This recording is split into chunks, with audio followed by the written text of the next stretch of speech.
Welcome back to Say It Is with Brennan and Tyler. We got Brad Berg filling in for Tyler as he would have ran out of ideas to talk about otherwise. Not entirely Tyler's fault. He just isn't hugely into the whole roster construction thing. And, well, we have, like with trade talks, trade deadlines on August 3rd. You're working with minor league guys and roster construction. Brad, you're a good idea to have fill in. Thanks. I'm always a good substitute, right? Exactly. Good. I'll play that role any day.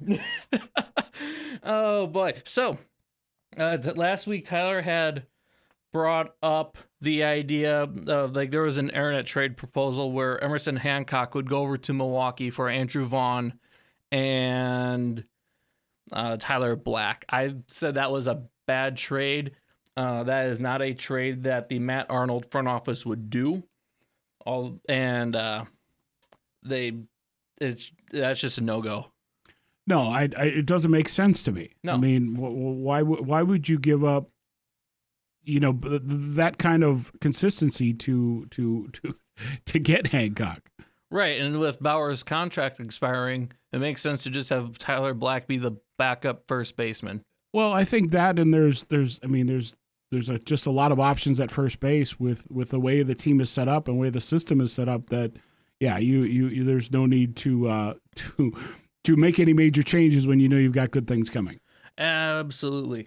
And when we look at the trade market, we still don't know what that fully looks like, so it's just a bunch of speculation. There is no catcher market. Shea Langeliers is out for the season with a torn meniscus. Devastating. Just devastating. I mean, I feel for the guy. I really do. I just, and you and I were talking earlier, this is life-changing, unfortunately. I mean, he's now stuck with a program that is not sure where their home is going to be in 2028. There's intentions that it could be Vegas, but I mean, the guy could have been set for life. It really does. That's one thing that it just tore my heart out when I saw it. Yeah, and I think the White Sox fans at least were hoping for a catcher trade after Kyle Teal went down for a month and a half due to a high ankle or low ankle sprain. It's better than they originally thought, but there's no catchers on the market, and any other catcher on the market outside of maybe Tyler Stevenson. There's no catchers, and all the other catcher possibilities are something that would be done during the off season. But the off season is up in the air because once it's December 1st, you got the good old lockout because they can't agree on a financial system. You have people who are hopeful that there will still be a season, just there will be less games. And then the others who are there's no season. You mentioned that to me earlier. Yes. Why are we, and I hadn't seen that, I'll be honest with you. I was just all in on the all or nothing deal. Are they thinking like all-star break-ish type? I don't know. I don't know. Okay. It feels like, to me, it feels like a waste of time, but that's just my personal opinion. And then that means everything that happened prior to that, negotiations, all of the conversations that need to happen to get this thing back up and running were rushed. So then where are we? 3 years down the road having to have the same conversation again? Right, and it's like there's a new CBA every 5 years, but they need to agree on a financial system. Like they agreed on smaller portions such as rookies getting like $1 million on their free agent deal. There is the not free agent. The rookie contract is like $1 million. I had to correct myself. And then there's a couple other points that they agreed upon. The MLB wants to shift a lot more development onto the colleges. The colleges are terrible at development, and the MLB wants to make the draft from 20 rounds down to 12 rounds. I think 20 rounds is perfect. They want to include an international draft. I don't know about that one. I can go either way. Well, I mean, I think it's more of an opportunity now than it was, but I don't see that there's enough meat to even put a draft together. I want to go back to your comment about the NCAA being a development. Yep. I would have agreed that the support to help the NCAA develop 10 years ago would have made sense. But with the implementation of NIL, no, it's terrible. It is just it's not going to happen. I No. mean, just like every other team, the big schools are going to buy the big players. They're going to be one-hit wonders. Next, every year for the next 5 to 10 years, the College World Series is going to have 2 different teams in it because of what the school spent on those athletes. So trying to develop somebody when you're trying to build a superpower is going in the opposite direction. Yeah, like that. So that's why that's just outright a bad idea. But the players' proposal has that soft floor that would be added of like 150 million, and then the hard cap system, which is modeled after the NHL, would be like 245.3 mil as a hard cap and a hard floor of 171 mil. Most of the teams are either at or below, and then you have like 6 or 7 that are above. But that's like another topic for another day, more or less. I think they should just do a hard cap system. Like the owners want it, at least 2/3 of fans want it. And the owners have a $2 billion war chest. You don't say. Yeah, no, that's just it's a good sized war chest. But otherwise, So then the reasoning of not having a cap is what from the owners? I haven't seen enough conversations from the owner perspective. It's so what they can continue to make Shohei Ohtani type agreements and just no. That's what the players want. The owners want predictability in the free agent market, and they also want their franchise values to keep going up. Both parties are have their head stuck up their ass. That's fair. I mean, and they are of their own self-interest. That's basically what it boils down to with the financial system, because you have billionaires arguing with millionaires, and some of the owners aren't even complete billionaires. Right. And a lot of these owners have different businesses they run on top of their franchise, and their franchise is also, yes, a business. When you get to that point, you have to look at the other major leagues and say it's working for them. You can't tell me that the Patriots organization, the value of that organization has gone down. They haven't been in the Super Bowl for what, 10 years? Before this past Super Bowl? Exactly. Yeah. You can't tell me the organization in maybe Carolina's a different story. But like the Minnesota Vikings, you can't tell me the value of the Minnesota Vikings, even though they haven't done anything to write home about, has gone down. I mean, and that's with all of these restrictions and guidelines and caps in place. Yeah, well, it's like the NFL and NBA caps are percentage based, and then the NHL is not. And the MLB is looking at the NHL style, but the NHL style would also bring in no blackouts for streaming, and I believe an NFL style revenue sharing, which is probably the best revenue sharing system. Probably pretty significant. Yeah. Anyways, you got any trade ideas that from what you might think could happen with the trade market? Who could be sellers? Because if we look at the AL is terrible. You've looked at the standings; it's bad. Oh yeah, and it's you look at the central alone. I mean, who wants to finish last? Kind of in that division right now is the way it's going, and everybody is so hesitant, and I just don't understand why they're not willing to. There's been a couple of trades that have happened or player signings that have happened in the last couple of days. Yeah, that I'm with I think the White Sox acquiring Jose Urquidy, and then you have. Mm-hmm. Conley Early, which is an overpay trade, right, for Curtis Mead, and which was between Boston and I think what was it in the Nationals? What? Yeah, Red Sox. And I'm just reading here that Mead was just put on the 10-day IL too. Yeah, and he was having a career year. Otherwise, he hasn't done much during his playing career, although has not been long at all. Yeah, I just so.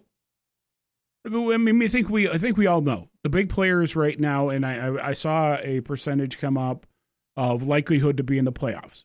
Dodgers, Brewers, both at or near 100%. So we know they're buyers. There's no doubt about that. the Brewers, they need pitchers. So who's out there that wants to change their life and potentially make the playoffs where they're at right now? I think there's a lot of teams that have that star or a second tier star that are willing to fill that gap. I mean, with the unknown coming, why not? Why not? Let's make this last run, these last 3 months, exciting by building some teams, because we've done it through trades and not through just buying players in the offseason, which we already know there are 3 teams that do that already. Yeah, one fails all the time. And one of them only buys Hall of Famers and right. And has a guy like Juan Soto on the team who doesn't want to play an entire season, but that's just and does not get along with Lindor. Yeah, that's the Mets side. Right, exactly. Yeah, the Mets are the Mets. The Dodgers are the Hall of Fame buyers, and because they buy Hall of Famers is why they buy championships. And then the Yankees, they don't spend like they used to, but they still spend quite a bit. Right. So I think there's plenty of middle tier pitchers. I mean, you can throw names out there like Jose Soriano, Robbie Ray. Yeah. Zach Neto, and Reed Detmers. Yes. Well, why wouldn't? Oh, Detmers is on everyone's radar. Well, as he should be. Yeah, and then like Clay Holmes, is like heavily linked to the White Sox. Same with Detmers. In fact, Jeff Passan is he said the dream and the best case, or a trade that the White Sox should go after is Reed Detmers. I came up with my own trade idea for that, and it has barely changed. It's pretty consistent, like throughout. So I put in the White Sox would get both Reed Detmers and Sam Bachman. Bachman is a relief pitcher with a lot of club control from the Angels. The White Sox should, for the most part, be avoiding rental players, and I keep on putting on them William Pergola Jr., Billy Carlson, Dario Inciarte, and then like some reliever that's just not very good, and then a comp B pick. So throw in the reliever that's not very good and the comp B pick for Bachman, and then you throw in the other 3 for Detmers, and that is a pretty even trade given that with how much of a seller's market it is, you're going to overpay to get a trade done. Yeah, it's going to cost everybody something. There's no doubt about that. Yeah. And I think that's where the teams are aware of that. It's just how much do you want it to cost it? I mean, we look at the future, and that's really what that cost is you've got players you built in your programs, and you're trying to figure out whether or not they're worth being here 5 years down the road, or you want a rental player for 3 months. I mean, I get it. These teams need to make money, and they need to make it right now with the pending, gloom and doom coming. But and it's actually become a really tough question, I think. Yes, is that you take a team like Milwaukee, who has now invested a lot of money in 3 players that a year ago only one of them was in the league.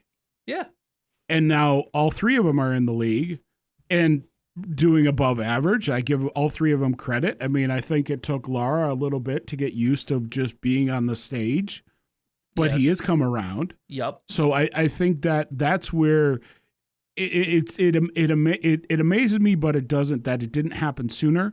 But I think Milwaukee has figured out that we're going to invest some money in these players. They're going to be around for a while. Right there, your return on investment is 2x, and it'll be 10x in a very short hurry. Well, now when Jesus Madej shows up, are they going to put Madej over at third, or they move Pratt over to third? What's Madej playing right now in Nashville? I think in Nashville he's doing primarily short with some appearances at third. Yeah, see, that's such a there just has to be a lot that changes. I mean, and plus, like when Joey Ortiz was over at shortstop, he could like glove all day, but his bat was so uncomfortable. Now he's in a comfortable position. He's over at third base, producing decently well. But if you want to have a more of a power bat upgrade in Milwaukee, you need to go outfield, shortstop, or third base. There's no third base options available. Before we started, I showed you Isaac Paredes. Mm-hmm. They have how many people online who keep on linking Paredes to Milwaukee, And every time I see it, I put in the comments, no, this is a bad idea. It doesn't fit the ballpark. Have you just go open up his Baseball Savant page, and if anyone even says, hey, I want Paredes, then I go on Baseball Savant myself, go grab the numbers from this season and last season, and I take the screenshots, I put them in a reply, and I'm like, are you sure you still want this guy? Because he has a short porch on his pull side, which he lives off of. All of his home runs are from his pull side. He does not hit the ball hard, and he kind of needs that pull side short porch. And actually, I stand corrected. Madej's still down at Double-A in Biloxi. So they have him listed at shortstop in Biloxi. Because that's where he's primarily been. Yeah. But, like... I mean, you go back to your point about Ortiz. I mean, you're absolutely right. Ortiz should... I think it's... The fans are super hesitant to support Ortiz right now because they don't know what's going to happen. But, man, give this kid some love. He came from the absolute bottom. And he moved positions, and the guy's hitting home runs. He's making plays. I mean, I've never seen somebody with that. I shouldn't say it. I haven't seen in a long time somebody with that kind of range and that kind of accuracy. His throws from awkward positions and plays as they happen have been 90% spot on. Yes. And, like, I'll admit, I have not been able to watch many games, don't have Brewers TV. And the White Sox have been so much fun where I've been paying attention to a lot of their stuff this season. That was the earliest my Fun Team radar ever lit off. That usually kicks like somewhere in like halfway through June or like somewhere in the beginning of July. But I still keep track. I keep tabs. And I could tell that Ortiz is performing better because he's more comfortable. Like, hell, when he came up, when Adames was in Milwaukee, Ortiz was like, his rookie year was over at third base. I think he is more comfortable over at third than short in the big leagues. He should just stay as a third baseman for the rest of his career. And if they need him to play a game or two over at shortstop, that's okay. But you should leave him at third. But if you were to, let's say, trade for a infield power bat over on your left side, then you're going to need to figure out, are you going to trade Pratt or are you going to trade Ortiz? My guess would probably be more so Ortiz. Yeah, you don't touch Pratt. Pratt is pretty much locked in for the long haul here. Exactly. So, and then to that point, so why not take advantage of Ortiz being comfortable and hitting the ball well and showing some life as the season progresses? You know what? It shows that he's comfortable behind the plate and around the bag again. So why not take advantage of that and put him up with something? Because to your point, you're going to have to find room for Mate sooner than later. Yes. I wouldn't be surprised if whatever happens at this trade deadline, you see him sooner than later. Right. And again, there's no rental like left side of the infield available. If you want a power bat, you need to get it as an outfielder. Right. And then that would put Luis Suarez like like a fourth outfielder for a year. But there's not a lot. I know Milwaukee has taken multiple looks and called up Washington about C.J. Abrams. That would cost so much. Or I don't think Matt Arnold would be doing such a thing. No. But I don't know. I mean, I don't see the love for C.J.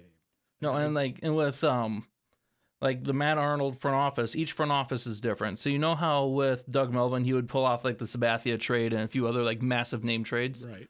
And like empty out the farm periodically. And then after that was David Stearns. He was more like halfway in between Matt Arnold and Doug Melvin. And then the point is each front office is different from the next one. Like it severs the connection of teams after most of those previous players are gone. So like all the teams are underneath the same franchise name. That's as far as it goes. Really, it's as far as it goes. Right. Because after Matt Arnold is done with his time being head of baseball ops / GM, because some teams combine the two roles. Right. In Milwaukee, there'll be new front office. There'll be a new like GM president of baseball ops, right? And he's going to want to have the franchise and team built in his own image. Then within whatever new restrictions there are. So exactly, that to me alone is going to have to be a completely new mindset So you're going to have to bring in somebody when that change occurs to be able to see or be a part, literally somebody that probably sat in on negotiations to fully understand what the underlying message is for whatever these new guidelines and rules end up at. Because you can't put Don Mattingly back on the bench. You got to have a guy who understands all of this. I mean, you can't keep your general managers who've been around for 20 years and expect them to fully understand what the new system looks like. Right, and we won't know until December 1st, and like the free agency is going to split up. It would be split up in like two halves. Like you have the few weeks at the end of November, and then it's like 2.5 weeks or something like that, and then after that there's no free agents being signed, and then all the new contracts are underneath the next CBA or grandfathered in. And if, let's say, there's only the soft floor that is added, Milwaukee could extend one of Turang or William Contreras. If it's the hard cap system, they could realistically extend both. Okay, but do you really see them extending Contreras? He's a top 3 catcher in the league. Agreed. And that premium of catching is really hard to come by. True. I would not be surprised if they were to choose him over Turang, especially with Luis Pena in the farm system.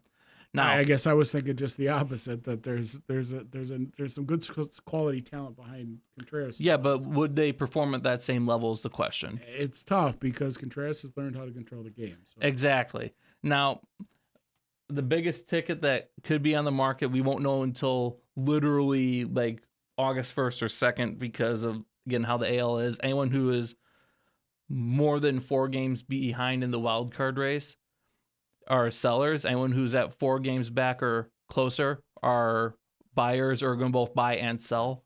I think you're going to be seeing some major leaguers being traded for other major leaguers this year because of that. Sure. No, I believe it. I mean, I look at, obviously Skubal's the top is going to warrant that, as he should. And he's going to have like one of those same type of hauls that would be like if there was a guy with like a 2 or 3 years left of club control because of his caliber. And I think Mason Miller's right there too. Yeah, Mason Miller's there too. And as we have already established, like you do need to overpay. Now, I have not written up any trade ideas for Milwaukee get Mason Miller. I have written up a couple for Skubal.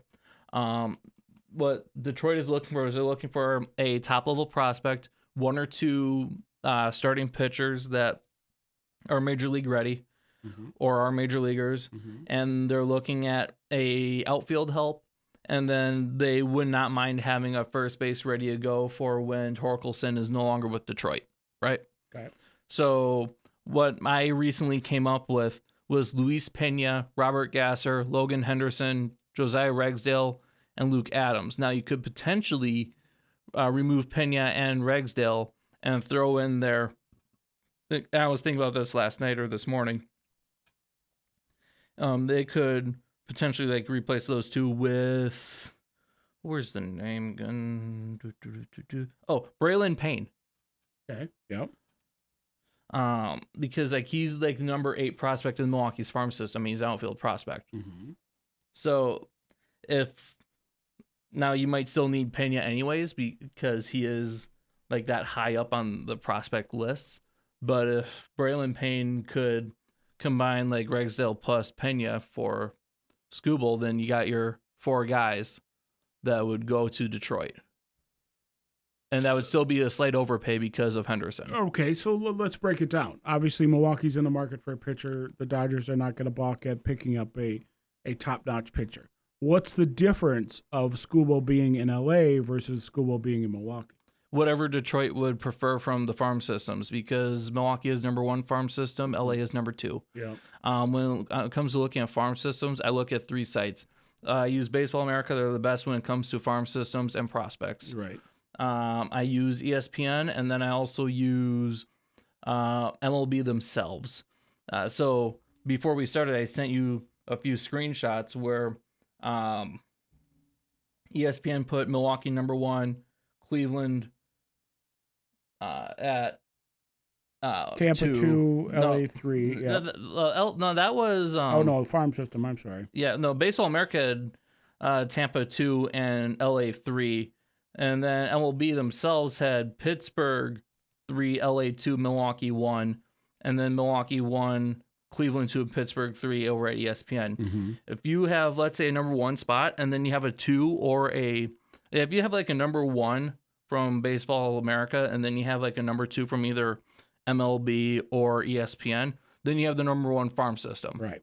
If you have a 2 number 3s from either of the 3 sites, then you are the number 3 farm system. That's how I look at it. You're right, and it's just funny that all of a sudden in this conversation, I'm not going to, from Baseball America, I'm not going to discount Tampa. Nope. Tampa has always been a farm system team. We know that. Yeah. But how does Cleveland come into this Cleveland picture? is so I put Cleveland personally at number 5 for a farm system. Well, right, but per ESPN, Skubal, they're the number 2 farm system. That's only by ESPN. They did not show up on MLB or exactly. That's what I'm trying to figure America. out, because they mentioned here in their story that it's led by Travis Bazzana. But Travis is in the league. He's already been in the league for 2 months now? Yes, and they lose their prospect status after close to a full season in the majors. Okay. All right. But let's talk about ballparks then. Yes. So again, keeping LA and Milwaukee in mind, so where Comerica Park feels like it could be relatively similar to AmFam. Now, I've never been to a ball game in Comerica, but I would assume that just the build of the stadium probably fits better than the friendly confines of Chavez Ravine. Right, but like I don't think ballpark's a factor here, because Skubal does not have that no trade clause. He does not get to say where he goes. If he had no trade clause, he would have a choice of where he goes, and he has expressed interest of liking to stay in Detroit. Like as of today, I saw a headline at like closer to 4:00. But if when it comes to the Skubal sweepstakes, if he is available come August 1st or 2nd, probably closer to August 2nd for what we know about Skubal, it'll be a battle between the top 3 farm systems in the league. Maybe not so much Pittsburgh, so you'd have to skip them and go straight to Tampa. Why? Tampa. Why not Pittsburgh? Because Pittsburgh's main need is bullpen help. Their offense is fine. Their starting pitching is literally Bubba Chandler and Paul Skeens. Yep. And then they have like a decent number of 3 through 4 guys, and then the 5 guy goes into the bullpen during the playoffs. That's how this works. So they need bullpen help. Okay. It just, Pittsburgh just feels like that, that hugely high contender of a team. No. Oh, and plus it's Bob Nutting there. Well, I guess that's kind of where I was. Like when you combine like the need for bullpen and Bob Nutting just being Bob Nutting, you're going to have a really good farm system. Sure. But no, but Pittsburgh is not going to be going after school. Like everyone should consider going after school, but I don't think Pittsburgh is. I think your top 5 like landing locations is Milwaukee, Tampa, LA, Yankee, and Atlanta. But when you have Milwaukee and Tampa and LA battling out for Skubal, especially LA and Milwaukee, it'll just go down to whatever package Detroit likes more, because when you have like farm systems like that, you can't go wrong. You just gotta go based off of what you need more right now, of course. Right. Yeah, they're not going to just ship it off to LA just because it's LA. They're going to ship it off to whatever package they like more. That's how it is. That's fair. Like I said earlier, this is a huge seller's market right now, and everybody is going to make plans for 2 years out. Yeah, this is just not for next March. This is plans for 2028. Yeah, or if they think they have a shot to win it right now, they'll go after like the Skubal rental. But if Skubal doesn't sign before December 1st, then he has to wait until the CBA drops. And if the CBA says hard cap, then LA won't be able to sign him. Because LA would have to work because LA's already going to have to clean house anyways. Absolutely. Yeah, over a span of a few years. And they're not going to keep a rental around. There's no doubt about that. I mean, they're going to keep their core in place. So, yeah, I'm feeling Skubal may end up with either Atlanta, Tampa, or Milwaukee, personally. Because of the whole CBA stuff. And that CBA is on the back of everyone's mind, and you know it. There's some GMs and owners that are on the train of there is no season next year. Yep. And I agree. I don't know that, as I mentioned earlier, I don't know that anybody's going to be happy with a very short negotiation period and a rushed result because of it. I don't think that's coming together. I mean, and I think what's going to happen is that after you see this trade deadline come and go, players are going to be even less interested in giving up something. Right. And see, Mason Miller, who's on the trade block, we know this. He is under club control until I think 30. Okay. So you would have 2 months plus playoffs and another 2 or 3 years. Arbitration eligible in 29 through 29. Yeah. So he's a free agent 30. Mm-hmm. That is going to cost a Skubal, if not slightly more. And with it being Mason Miller, that you're talking like a sub-1 ERA consistently while he's in his prime. 0.82 right now. 0.82. Yeah. I mean, that's no different than where he was in Oakland, but I mean, the guy changes zip codes and he still throws lightning. Yeah, he is the best closer in the league. And until his prime is over, first off, he's going to be he's on a Hall of Fame trajectory for closers. Absolutely. That's just how it is. If he's more likely to get dealt during the off season, or if you have San Diego receiving the offer of about the same of what they traded for him for, if not more. Oh, easily more. I mean, I think this is now, what is it, year 4? 3.5? No. He's been in the league for like 2.5 years. 2.5 years, yeah. And he's been performing like this outside of maybe his rookie. Let's look at the reliever market. Who out there is really throwing smoke like this guy? Yeah, outside Mason Miller, there's no one. So your top trade pieces for relievers is an Adrian Morgan, but that's if John Mosaic, who is being consultant / president of baseball ops over with the Angels for up until December 1st, is like he was hired to basically like, hey, help us fix this. And he's like, all right, so I'm going to be able to trade like whoever I wish. And then Artie Moreno's like, okay, fine. At least that's what I'm under the impression of. Because before John Mosaic, they were not going to trade Joe Adell. They were not going to trade Detmers. They were not going to trade Soriano. But Adrian Morgan from San Diego would be a cheaper option, and he's a rental, I believe. Or if not, you have technically a year and a half left of his contract. Basically a rental. And that would be much cheaper than a Mason Miller. And Adrian Morgan is a free agent this year. Yep, and he's pretty solid. And Milwaukee would just have to give up like a couple dudes. Like you have Ethan Dorchis. I don't know how well he's been doing, but San Diego would probably take him.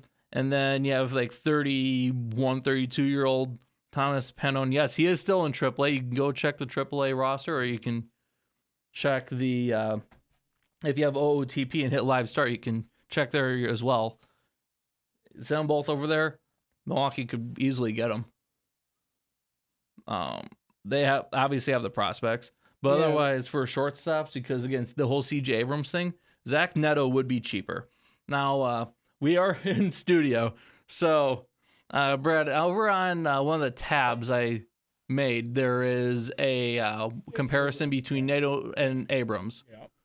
So Neto currently has a 2.8 WAR with 19 homers, batting average of 235, OPS of 766, and OPS plus of 117. Abrams, who is slightly worse defensively, Neto is average to slightly above average defensively, has a 4.4 WAR, 27 homers, 295 average, 938 OPS, and 156 OPS plus.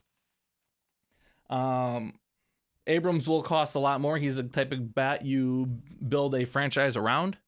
Neto is more of a support piece. So you would have, for Milwaukee to get Neto, they would have to choose between Pratt and Ortiz. We've already discussed it's more likely to be Ortiz that would get traded to the Angels for that type of deal, with Andrew Healy and Jarrett Bonnet.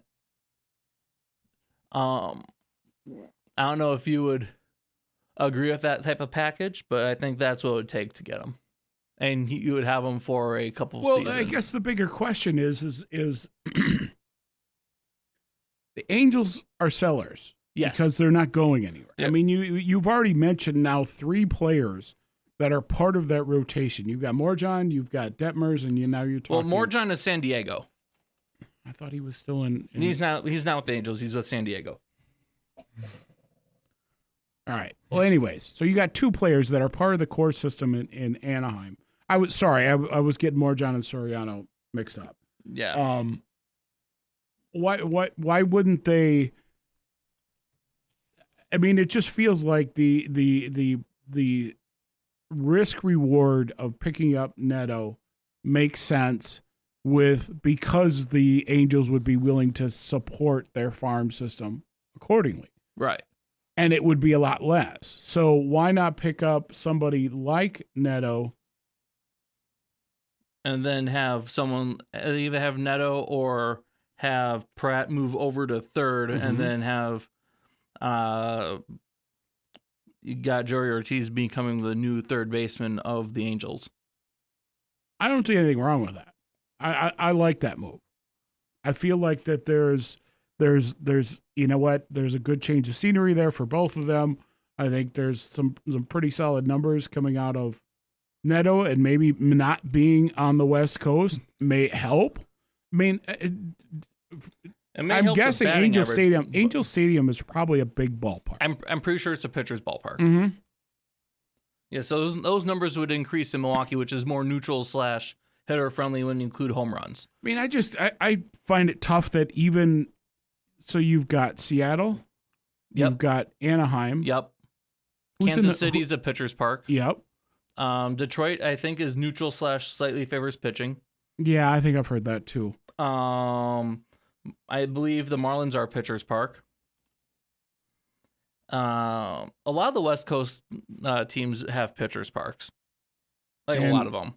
So I think Sacramento's just a hitter's park, if I remember. Yeah, but do we really want to count the homeless A's? No. Okay. And I don't know much about the third new stadium built in Arlington, Texas, so I don't know how that plays out. Yeah. But I look at just the West Division alone. Yeah, a lot of those are pitchers. They're all, yeah. I mean, you get into Houston. I mean, that's kind of probably the anomaly because of its weird configuration. Right. But the other 4 ballparks are not favorable to anybody.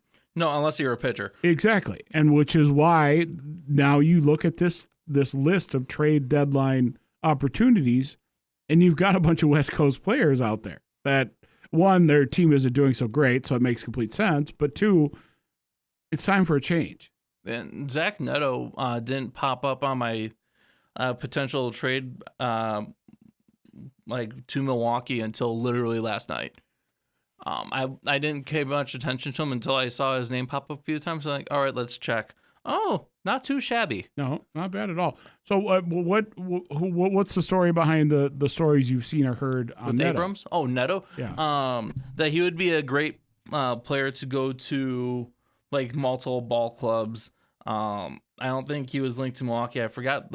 I think he might have been. I don't remember where I saw this stuff from because that happened within the past weekend. On Sunday, I was in Chicago for a baseball game because Tyler wanted a Murakami bobblehead. So quick sidestep on that. So Murakami puts on a show for you Sunday. Did I see that right? Yeah, he gets a single and 2 homers. I heard the 2 homers piece, so I thought, well, it's a good day to be on the south side. Good for you guys. Well, like, it was a 12-3 final score.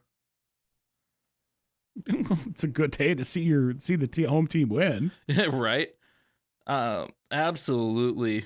That was a fun team. So, teams that are interested in Neto is like Tampa Bay, and then I think Tampa was on there. There's scrolling through this quick. And there's like the Yankees. I'd throw in there Milwaukee. Mm-hmm. Oh, Dodgers, Phillies, Boston. Okay. So basically a bunch of East Coast teams, the Dodgers, and I'll throw in Milwaukee because they should consider him over Abrams because Neto would be cheaper and I think has slightly less club control. Yeah, I would agree with that. I don't know. That could be wrong with the club control part. No, I don't know. I mean, it just feels like Neto would be a better fit in Milwaukee in general. Yeah, just in general. Mm-hmm. Abrams, like, yeah, he would be like one of those MVP caliber type hitters. Like, I think he's like how back in the mid 2000s and early 2010s you had Braun Fielder back to back. Having CJ Abrams and what's his face over in like left/right field, like with Washington. You've got me stumped on that. I'm forgetting his name. Hold on. This is a shame. I usually like retain a lot of this info. Cruz? Not Cruz. Lyle? No, Dylan Lyle's their center fielder. Wood? Yes. James Wood. Yeah, James Wood. Okay. I figured there's only 4 on the active roster for Washington. I get there sooner. Yeah, no, it's James Wood. Cruz, I believe, is their 4th outfielder. If not that, he's in a platoon with Lyle. Washington has a very good offense, but their pitching is non-existent. Mm-hmm. And I think that they regret trading Mackenzie Gore to an extent. Yeah, I still don't understand that. That was he 9 times out of 10 was putting up good numbers for the team, and yeah, I mean I don't know that Washington's a bad team, so I don't know why they would want to clean house. I still don't understand that trade. Right, and then let's hear but otherwise, like a reliever, like Luke Weaver, he could go to like a Milwaukee, could go to Pittsburgh, go to Seattle.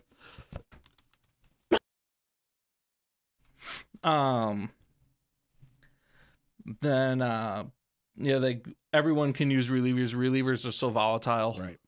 Clay Holmes is on injury with the Mets, and Freddie Peralta and Clay Holmes are both heavily linked to being traded from the Mets during the trade deadline. Okay. Milwaukee is in talks of getting Freddie Peralta back. Wait, all right, let's stop there. Okay. Let's stop there. I get it. He's a pitcher that's pitched in AmFam. He has, it's like he's a clubhouse guy. I get that. He's a clubhouse guy. He's a pitcher that's pitched for the Brewers. He does not do well in playoffs. I think and correct me if I'm wrong, but I think Pete Alonso took a chunk out of him. No, that was Devin Williams. Or was it Williams? That was Devin Williams. I'm sorry. I keep messing the two up. Anyways, I mean, they're on the same team. They're ironically still are on the same team. Yeah, never mind. Okay. So nix that. Be sure to edit that part. no, that's staying in there. So it's like me blanking on whatchamacallit in Washington. Right. Exactly. That's where we're still at. We're still blanking. Yeah, James Wood is. Yeah, no, I'm going to leave me blanking on James Wood in there. Yep. All right. Fine. That's fine. Good trade. But all right. So Peralta pitched in Milwaukee. Yep. He had a fairly decent career in Milwaukee. Yep. Outside of playoffs. He made an appearance in Milwaukee about, a week ago? And he got lit up. Yep. Was it nerves? Maybe. No. Well, so it's either nerves or was it the Kool-Aid they drink in New York, in Queens? Yeah, I don't know. Was it the Gatorade jug filled with a little bit of something? I think I saw something that could be the pitch mix and pitch location, and the pitching coaches and he was all over the place. Yeah, it's not like the control and more breaking balls that you were seeing like closer to his end of his time in Milwaukee. I mean, you've got such a solid regime. Why would you change that? Yeah, I think the idea behind it is you give Peralta a prove it deal, and you let Peralta like refigure things out with the Milwaukee pitching staff. I think that's what the idea behind it. Plus, again, clubhouse. But outside of that, I'm not a fan of that trade. But he would be cheaper to get, like significantly cheaper. Like it's not going to cost the same type of return Milwaukee got. It's going to be a lot cheaper. Like you're going to need to give up like one, maybe two guys, like from Milwaukee, like Will Childers or like JB Bukakas. You know how he appeared with Milwaukee like a couple times. Does Vogelbach still have eligibility in the league, even though I know he's a coach now? I don't know, but no, Bukakas. I think he's like I'm pretty sure he's still in the Milwaukee system. Last time I checked, he was in AAA. And again, you can verify me by just going on the AAA roster or just by, if you have OOTP, just hit live updates because they're licensed to have all those guys in place at all times with like accurate stuff. Yeah, you can send them both of those guys over to Peralta. Now, Berlin Payne would be a massive overpay after looking into them more. I know I put that in the original trade ideas email I sent you, but that's just not like Braylon Payne would be way too much for Peralta. You just send him like Will Childers and maybe Balkakis, and that'll get you Peralta back. Send him a truck full of Miller Lite. They'll do the same thing. Okay, worth the same. Fair. Okay, that's fair. Really, the truck of Miller Lite is worth the same as Balkakis is still in AAA. Nashville. Yep. And then Will Childers. Let's see. You're pulling up his like stats quick. I think he'd be that's a 1-for-1, or send him with Bakakis for the overpay thing. Will Childers. So Childers. I'm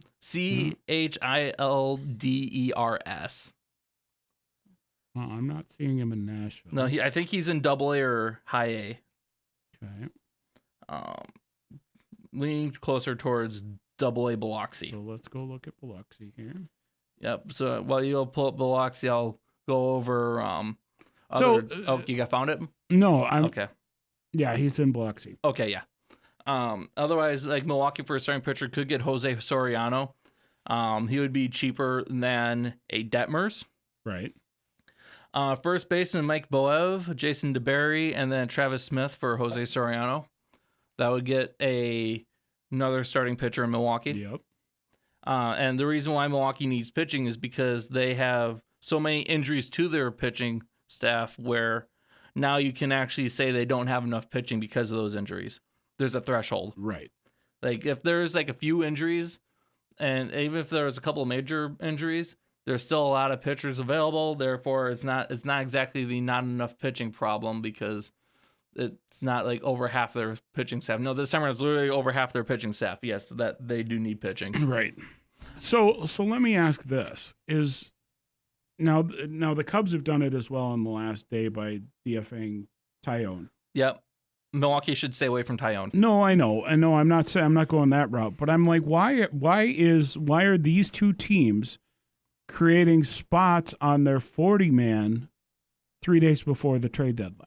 Because they're looking at adding. Okay, so I hear that, but does it feel like that's for blockbuster or that's for support? Probably support, because the Cubs are a season or two away from rebuilding. Mm-hmm. I looked at their farm system. I was not impressed. When we had Matt Kittle on, which I'm going to go on a sidebar here. Yep. When I was in Chicago with Tyler and previous guest on the pod, Will Galarza. Will is a Boston fan, but he wants to go check out most of, if not all, 30 ballparks. I asked Will while we were there, hey, you've been to like 4 or 5 ballparks. Rank them for me from the best one you've been at and to the worst. So before I get to the list, I'll say he preferred County Stadium over AmFam Field / Miller Park for Milwaukee. I like this guy. Okay, so you're I like him. You already like him. Yep. All right. So number 1, Pittsburgh's previous stadium or PNC, it doesn't matter. That one's number 1. Really? Oh my gosh, there is such a huge difference between those ballparks. Between the concrete bowl of Three Rivers. The reason is because of the location. Okay. That's fair. And like the view of the city skyline and all that while you're in Pittsburgh. See, I'd still lean on PNC, but I hear you. Yeah, the location of that ballpark is immaculate. Yes, correct. Number 2, he puts Fenway. He's a Boston fan. Okay. Yeah. Now, see, Fenway is, and I've been to Fenway. And Fenway is a unique experience. Yep. And I say experience because it's a baseball cathedral too. It is. It's a cathedral. It is a just a visual, pleasing event. For a ballpark, sure, I get, but it's just it is such a unique experience to walk into that ballpark, in that neighborhood. To walk. I mean, I'll be honest, I went across the street and had beers at this place. I mean, that it's right in the heart of a neighborhood. That truly feels like old time baseball. Yes. And then number 3, Will actually puts Rate Field. No kidding. Yeah, Rate Field after they did renovations. I've never gone there before renovations. Right. I've been there twice this year, and like May 10th was my first time there. Okay. I would describe it as a hybrid between old school and modern. Okay. And it's incredibly open and relaxed. Mm-hmm. And there's no truly bad seats unless you have a foul pole in your view. Okay. There are 500 section. Feels like Milwaukee's 300 section for the most part. No kidding. The 400 section in Milwaukee, as we know, is terrible. Avoid it at all costs. Right. And then the 300 level there feels like Milwaukee level 2 or like a 2.5. Okay. All right. And then obviously level 1 is like 100 is level 1. The expensive side. Yeah. Yep. But like level 1 in Chicago is all the way around the ballpark. Okay. Like even the outfield areas is still level 1. Wow. Because they have 100, 300, 500. And go to the 500 section, the steps are like it's such a steep decline where the steps are like really tall, and it gives you a really nice view of both the ballpark and you get the city skyline. Okay. I can see how that would be. So put all that in. Will puts Rate Field at number 3. Plus the White Sox have like damn. Okay, so he's been to a few other ballparks. What are the other couple he's comparing? He puts Milwaukee at number 4.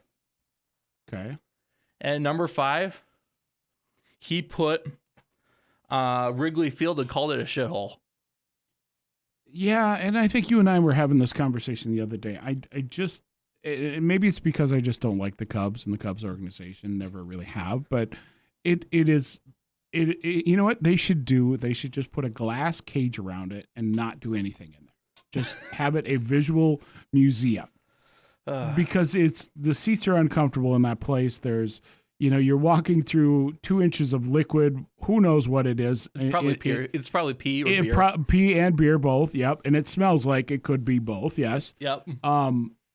The floors are uneven in the concourses. But I can't completely. Again, you should just make it a museum. Because I think I told you the next time I go to Wrigley, I'm sitting in the bleachers across the street. Yeah, I'm going to rent a suite and sit. Hotel, or something, and then sit on the roof. Yep, sit on somebody's rooftop because I don't know that I'll ever sit inside of Wrigley ever again. But I do have to give Wrigleyville credit because that's the same field that is what you get in Boston. You can walk across. You can literally walk out center field and find 3 bars within 10 steps. Yep, super awesome field, super awesome environment. I enjoyed that part where I could go literally walk across the street, sit down at a bar, and not be bombarded. I mean, none of the bars were packed, but it was just a great feel. So Wrigley's a ballpark I'm still not sold on. I mean, the one that always jumps out to me is the Big K in Kansas City. Yeah, the Kauffman. Yeah, it's such a beautiful ballpark, and it's so wide open. There. Yeah, it is worth the effort just to go see the spectacle as it is. Yeah, before they moved to a new ballpark. Or Missouri or whatever, moved to Kansas. Yeah, exactly. But it's like, anyways, when we were there, I texted Matt Kittle what Will said, especially about Wrigley, because we know he's a Cubs fan. Right. And then Kittle calls Will delusional. So then I tell Tyler that and show him the text. And then Tyler goes, no, Kittle's delusional because he's a Cubs fan. Well, that's fair. He's not far off. And I will tell that to Kittle anytime I see him. And then I texted like what Tyler said back to Kittle, and I said, like, after that, I said, I'm not getting in the middle of this. Why not? Because I have never been to Wrigley. I don't plan on it. I know people who've gone there at least once. So they never want to go back. I know enough people like that. Yep. And I know Matt calls Wrigley a baseball cathedral. As you said, it should be a baseball museum. It should be. They should just put a glass house over it and just give tours and let little kids run around. And then move the Cubs where? And then move the Cubs to Indiana with the Bears. There you go. Why not? I mean, Chicago can't handle their own teams the way it is. Well, the White Sox are technically a Chicago team, but their fan base is just mostly the South. Is heavily concentrated south side of Chicago and western Indiana. But, anyways, where was I? Where was I going with this? I don't know, but I got another question for you. Okay. I'm seeing in multiple sources for trade options, the Blue Jays are sellers. Yes. What's your take on that? Blue Jays are heavily underperforming. Gausman is on the trade market, from my understanding. Gausman has a very interesting partial no trade clause where he says, I do not want to go to Milwaukee. Answer that one to me. I don't know. I can't give you a good reason why nobody would want to come to Milwaukee. As a pitcher. He must not like somebody in the organization. It's either someone in the organization or I don't know, because or he's got to have pitch control all of a sudden. Well, it's like, if you're a pitcher, I don't know why you would not want to go to Milwaukee. Right. Because again, with what Milwaukee does with pitchers, they make you even better. Enhance you. Yeah, that's what Milwaukee does because of the pitching lab. We don't know everything what goes on at the pitching lab. We know it exists. We know it's high quality. And Milwaukee just has the right coaching staff with the analytics team in that pitching lab. That's all we know. Now, on my trade idea thing for Milwaukee, I'll put in Robbie Ray, right? Yep. Put in Dylan O'Reilly, Bryce Wilson to free up a roster spot, and a Griffin Tobias for Robbie Ray. And see, I don't mind that either. I've always liked, in San Francisco to me feels a lot like Milwaukee in that sense. They will find a pitcher that is okay and make them good. I mean, they're not going to make him Logan Webb. No, but Logan Webb's not far from that though. No, and he became a stupidly awesome star. Yeah, Buster Posey, who's now the GM of San Francisco, said everyone in San Francisco is available on the trade market except Logan Webb. That's fair. I don't blame him. So then that puts Adames back in the market. Yeah, puts Adames in the market, but he has a long-term contract. Right. Puts Arias on the market. Yep, and he is projected to go to some team that needs right side of the infield help or DH. Actually, Luis Arias has improved a lot over defensively. Mm-hmm. He's in his early 30s now, or he's 29, something like that. But he's his glove significantly improved. He used to be useless with the glove. Yeah, but he just came up on the radar when they were playing Milwaukee. Yeah, he's not a good fit for Milwaukee. No, but just I didn't realize he was honestly still in the league, to be honest with you.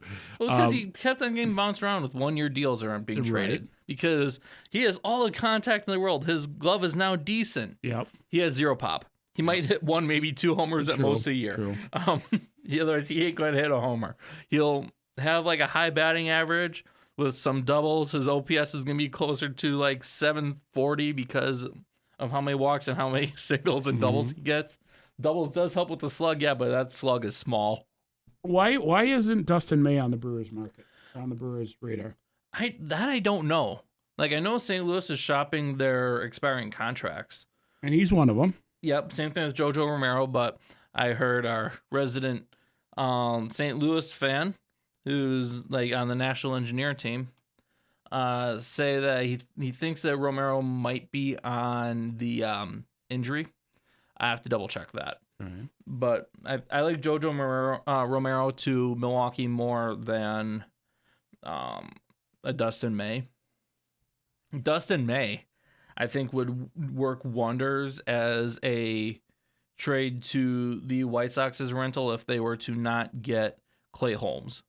Okay. But with the Clay Holmes package, like the White Sox would just give up Eric Fetty, Aldrin Batista, and Tyler Schweitzer. It does not impress me. Fetty is bad unless you use him as like a 3 to 4 inning long reliever. Mm-hmm. In fact, when on Sunday, Fetty gives up 3 home runs, right, in 4 innings. Wow, that's good. That's a good average. They're all solo shots, and 2 of them were to the same guy. And if they left him in during the 5th inning, he would have given up another like 3 runs. Well, of course, yeah. Fetty's FIP is like 5. His ERA is like 4.27. So the Chicago White Sox defense is actually helping him. Because now I this year I started using like the 3 numbers I look at for pitchers because the win-loss record is a useless stat. It just shows run support. That's all. ERA is FIP with the defense, so like being in play. So you could thank Aaron Ashby for that. So I use you could thank DeGrom back when he was with the Mets. He had a losing record and won a Cy Young. True, but nothing's proved it more than Aaron Ashby's record through the first half of the season as a reliever. Exactly. Like there's various different points where you can point at win-losses do not matter. Why do they make that as an important stat back in like the 70s and 80s and earlier is beyond me. Well, you didn't have middle relievers then. You had a guy that pitched 7 and you got a guy that pitched 2. That was it. That's fair. Like, yeah, pitch 1, 2, and the other guy pitched 7 and 8. Or you start with a guy who pitches 2 innings and goes 2 innings, and then you got a guy that closes. And then you 4. had the middle relievers in the event that the starter got hurt in the middle of the game, or only goes like 5 or 6. Or you could take him out of the 5-man rotation for a while. I mean, yeah, that's all the reason why you had a reliever. Literally. Otherwise, yeah, you just had a closer and a starting pitcher. Mm-hmm. Yeah, no, Fetty is he's not any good. Anyways, like FIP is when you remove the defense. ERA is the defense. I use ERA, FIP, and strikeouts per 9. Okay. The strikeouts per 9 is less important because some guys are more pitch contact and play into the defense. Yep. But otherwise, the 2 most important are ERA and FIP. If you're on a proper team, your FIP should be close to what your ERA is. If you're on a team like the Angels, your FIP could be like a 3.3 and your ERA could be like a 4.2. I'm talking about Detmers there because the Angels are bad. Right. Yeah, they're on the bottom. Like, they're bottom of the if you go open up Baseball Savant and type in Reed Detmers, okay. There is is it Savant or Baseball Reference? I think this is better for Baseball Reference. For those who don't know, the 2 when I write on Substack, when I pull up numbers, the places I like the most is Baseball Reference and Baseball Savant. Savant is for StatCast. And if you go over to Baseball Reference, you can see like stats easier. So pop over to not Savant Reference. And you don't want to do compare players. You just want to do standard Baseball Reference and then go with Reed Detmers. Anyways, with like Reed Detmers, I haven't checked what his ERA and FIP were. The last time I checked, it was like a 3.5, 4.2 or 4.3 something for the like ERA. So, yeah, his ERA right now is a 4.5. His FIP is, you gotta scroll down to like the year. So there it is. So under center pitching, if you go look right next to ERA plus, which I also like using, 328. Yes. So if he was on a team with good defense, his his ERA would be closer to 3.28 or maybe even a sub 3. Nothing wrong with that. Yeah, that's a good ERA. Now 4.5 is decent, but with that FIP, it shows it would be a lot better, and it says a lot about the Angels' defense. Right. And it shows a lot about his pitching too, though. It does. It most definitely does. They look, his strikeout per 9 is pretty good too. He's averaging 10 strikeouts a game. It's better than average. That's better than average, but like Miz, like he just breathes and he gets 10 strikeouts. Yeah. When's the last time Miz pitched a full 9 innings? What, he pitched 5 the other night? He pitched 5 but got 12 strikeouts. Exactly. That's why I'm going with it. That's just Miz. Now you got to worry about Miz because he's a twig, and he is 6'7" with 7 foot long arm length, and he throws 105 or up at most. And all of that just blows me away. He's a freak of nature. Yeah, he is. There's so much to be said, where you go back 10 years, 20 years, whatever you want to do, and you look at the pitchers that threw fast, and they had some meat on their bones. They were muscular, and there may have been other things added there, but they were muscular. I mean, Miz has got he is all mechanics. He's mechanics, and he's a twig. And he's a twig. I'm still trying. I mean, the guy's got physics figured out. You got just give this guy a freaking PhD and call him Dr. Miz, Yes. He's got everything. Every time I see him pitch, Cy Young this year. You think he will? I think he's getting Cy Young. He's going to get over Christopher Sanchez. Well, it feels like Christopher Sanchez lost a little bit since the All-Star break. Yeah, so look at the ERA, look at the strikeouts between Sanchez and Miz, and you'll go like, oh no, this is Miz. It's Miz all day, every day. I don't know what else to tell you. It's like those of you listening, you could pull us up on your phones or computer and you can look at the exact same thing. So if we really want to compare, yep. Who were we just looking at? Before we were looking at Detmers. Now you now you have Christopher Sanchez. Got the same strikeouts per 9 as Sanchez. Yep. And a Sanchez ERA is at a 2.71. 2.73, yeah. Oh, 2.73, my bad. Text is tiny. And the FIP is 2.66. Yeah. Yeah, that's pretty damn good. Right. Now go open up Miz. Miz is ridiculous. Yeah, so now anyone who we just use Miz because it's easier pronounced than Mizorowski. Right. So if you look negative numbers here. How crazy. You're seeing negative numbers. Last game. Sorry. All right, so Miz has a WAR of 4.7. Just call that 5. Yeah. His ERA is a 1.58 because of one game. Yeah, because of one little game. Mm-hmm. He has pitched one complete game shutout. His FIP is a 2.04. He's also washed 18 cars while he's been sitting on the bench. Yep, he's knitted 4 blankets. And his strikeout per 9 is 13.9. Call it 14. Make math easy. Yep. And he's won Lego Masters. Yeah. So, I mean, the guy does everything. So when you look at that and you also look at Sanchez, who do you think wins Cy Young?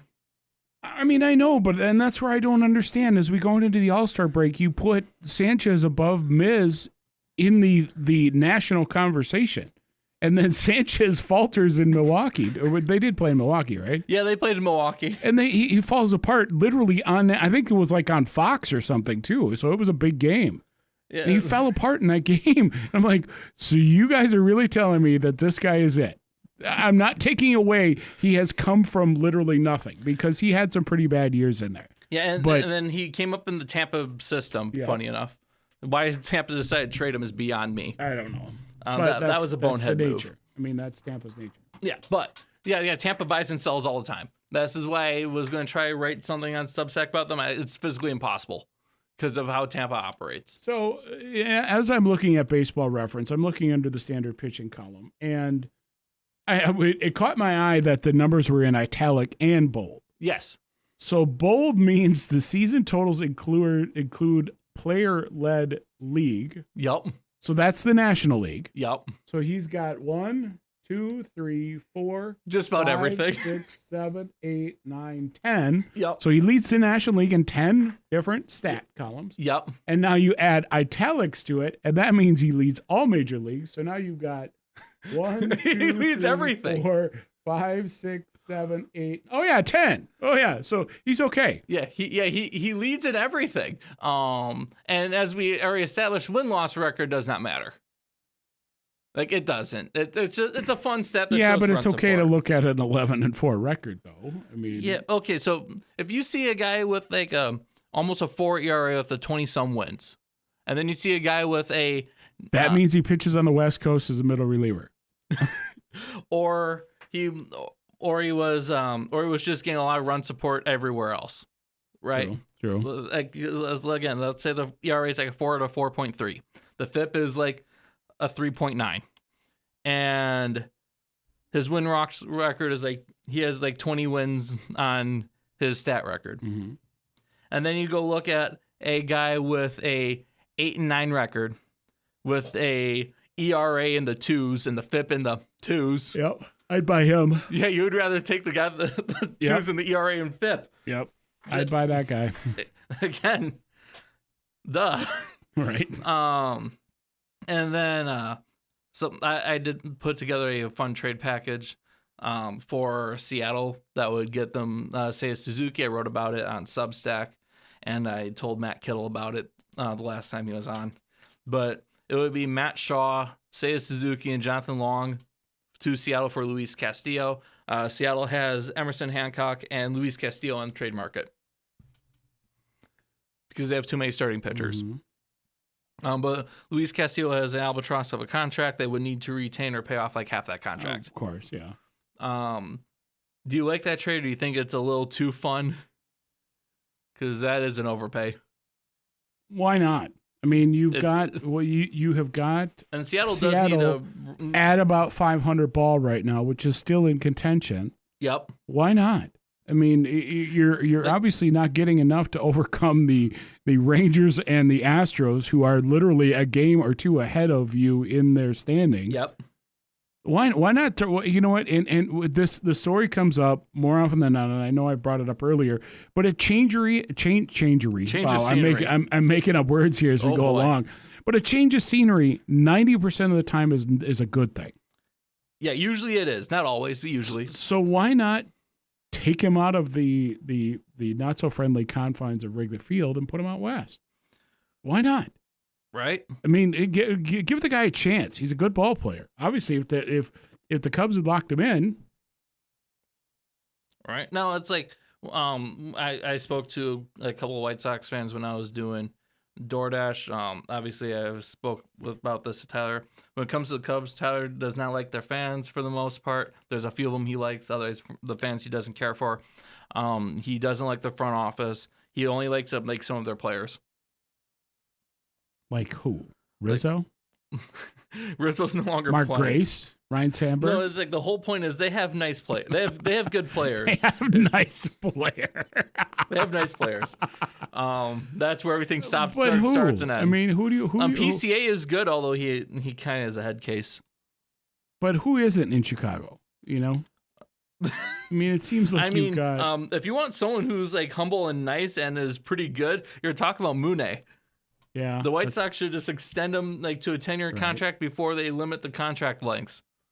I mean, you got Bregman on the team. I mean, okay, maybe Swanson's is a decent guy. I'll give him that. Dansby, he's been around. Yeah, a decent player. Hey, decent they've guy. got Aaron Exactly. Savale. His numbers are terrible. Yeah, they are. Yeah, they are.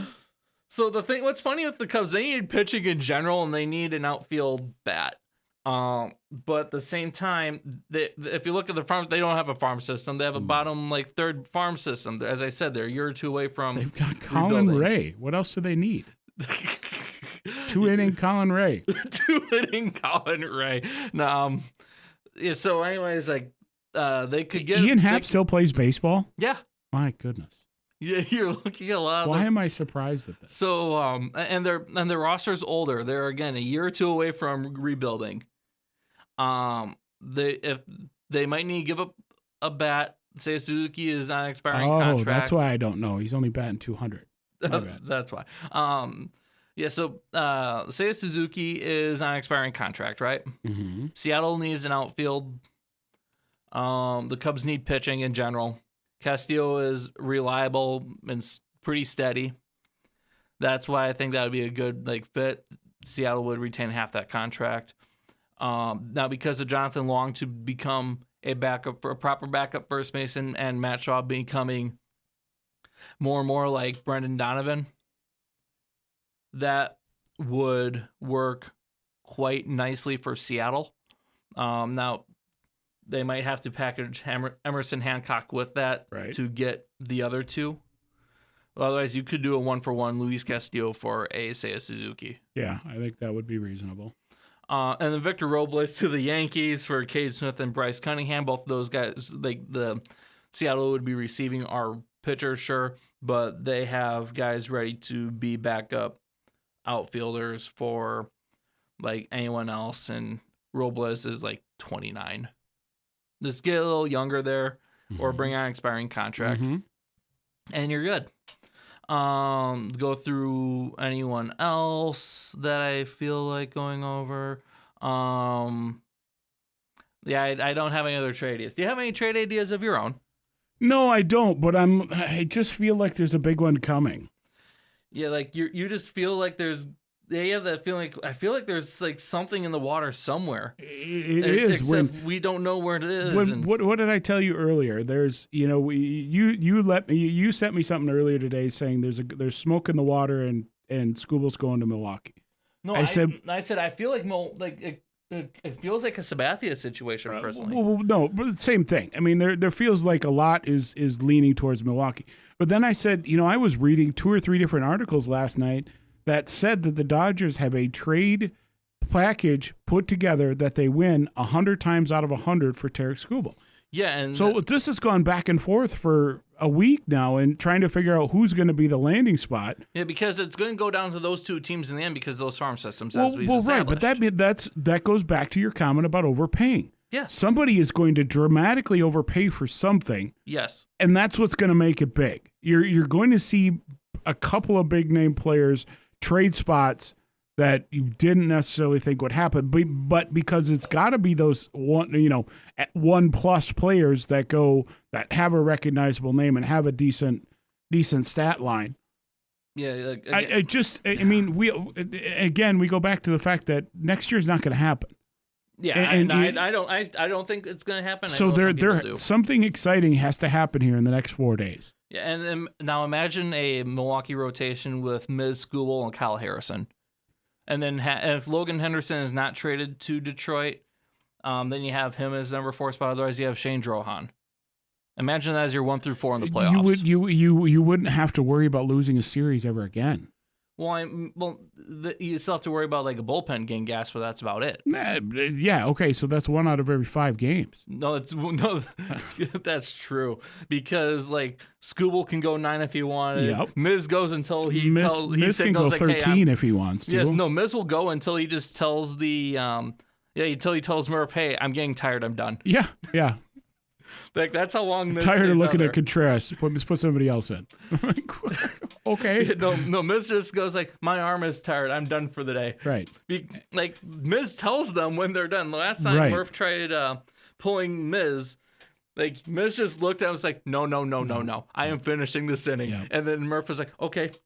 All right, and then he goes and finishes the inning. I mean, the guy's got so much going on. He's so smart. In his second year, I know, and he has that. Not even his second year. He's been in the league a year and a half. A year. He didn't start last year. Yeah, he came up halfway through last year. Exactly, just before the trade deadline, which was why he made the All-Star team as a guy who's pitched 3 games. Yeah, and he already has the ability to tell someone like Murph, "No, I am finishing this inning." There is something. Do I want to say Randy Johnson vibes here? The guy is a phenom. I mean, we could talk about this all day, but it's not what everybody wants to hear. As we all know, we're Brewers fans. There's no hiding. Milwaukee is more of a soft spot for me in general, but absolutely, yep.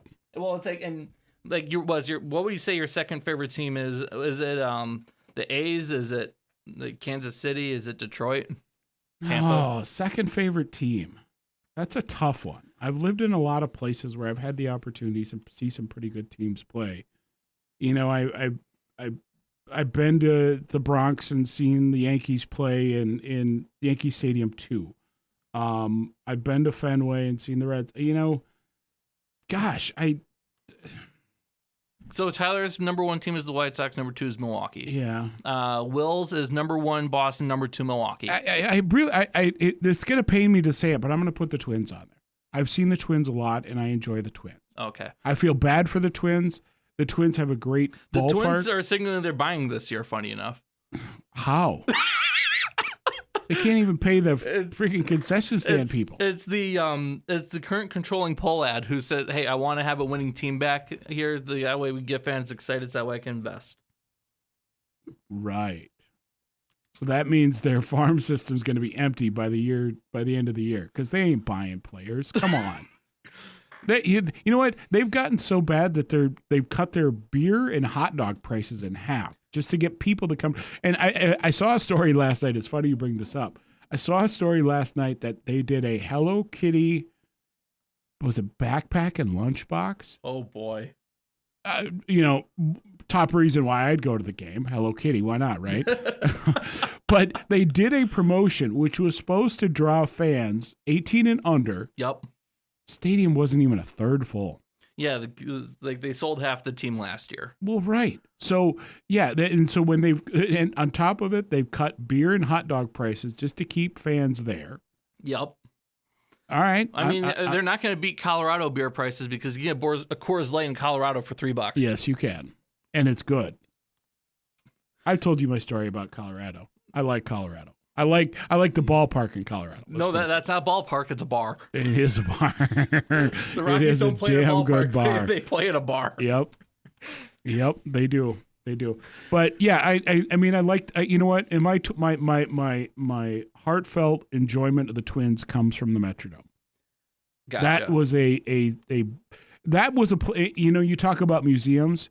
They should have kept that place up as a museum. I get it. Greed, Minnesota, no space, whatever. But the Metrodome was an absolute cathedral. It was probably the worst ballpark to play in. Well, it's because it did both NFL and MLB for a bit. But it was so unique. When you can call your right field wall the Baggy, I mean, come on. And I think at one point they had Ziploc sponsoring it. You know, when you've got, I can still hear it. Puckett hits the home run over the glass in left field, and all I can hear is, "We'll see you tomorrow night." Yeah. World Series. I mean, Jack okay, Buck, we're going back 35 years, but you know, that's where my enjoyment of the Twins comes in, is those 90s, early 2000s. My dad's second team is Kansas City. Yeah. I'm not going to say bad things about Kansas City. No. It's you know, you got to love guys like George Brett. You got to love guys like Quisenberry. You got to love guys like Salvi. And Saberhagen. And Saberhagen. I mean, they brought up some guys through the system that you wouldn't expect, but all of a sudden they become all-stars. Yeah. Or they go trade and just turn into like a phenomenal closer. But Kansas City was never really known for big blockbuster trades. No, they did like in 2015 with the trade they did for Johnny Cueto. Okay. And from just before 2015 season started through 17, I had 100% accuracy on World Series winners. Mm-hmm. I skipped watching 16. 16 was so predictable. 17, again, like Houston won on very questionable terms with the garbage bins. But now in Chicago, they were booing Altuve, but Altuve was the only guy on that Astros team that was not using the garbage bins. Right. He did not take part of that. Mm-hmm. They were only booing because he was part of that team. Because he was part of the team, and he was the one everybody loved to hate. And he did not do any part of that cheating. Nope. Like, he was the only guy. Anyways, it's yeah. So all right, let's. I lost my train of thought. No, that's okay. Let's kind of get ready to put a bow on this thing. Yep. What are you feeling is the big deal of the deadline here? Keep an eye on the AL. Okay. And then keep watch of what happens when it gets closer to August 1st and 2nd, because that's when things should start heating up. We should know who's on the trade market. Trade deadline day itself is going to be a lot, and it's going to reflect like the MLB draft, where it's very top heavy and there's a lot of mediocre stuff because the bad teams are really bad. Yes. The teams are in the middle. That's called most of the AL. Yes. And then and all the good teams are either have a bunch of players you have no idea who they are. That's Tampa, or it's a team with all the good players, or they're all the good players are injured. Yep. That's how. Yeah. Can you describe it better? Yeah. No, you've stumbled your way through it. You've done a pretty good job. That's how I would say. No, I think you're right. I think that somebody's got to step up in the AL. You're not going to get that. No, I know, but somebody has to. I mean, you got to have a representative in the World Series or somebody that makes a hot run through the playoffs. It's good. The World Series this year is the NLCS. True. But okay, so the only team in the AL with a winning record against the NL is Texas. All right, so that leads me to my question. You've got Texas, and the White Sox, and Tampa as division leaders right now. Ready? I think Texas could lose that to Seattle if Seattle does the right trades. Okay, good. But Texas could also be a wild card team. Literally, they have 2 wild card spots open in the AL. So that means basically all of one division is going to be in the playoffs. Very much. There's that potential. So and that would be probably the West.